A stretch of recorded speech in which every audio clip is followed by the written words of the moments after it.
In 2406, parts catalogs created with the generic IPC specification now support filtering DPL tables by applicability. To show you, we will first complete a new applicability table,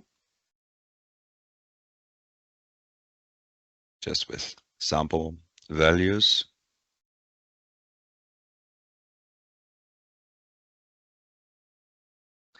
And then you can populate the applies to column of the DPL table with appropriate values.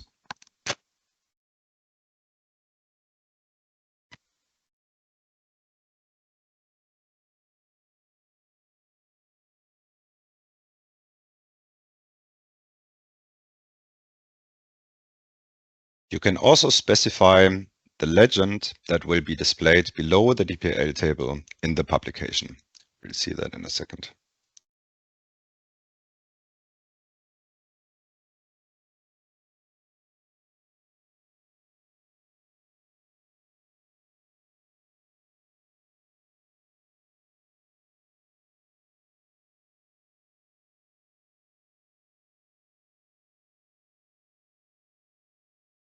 The resulting publication, as you can see, contains a drop-down box with the available applicable to entries, and the DPL table itself will show a new applies to column.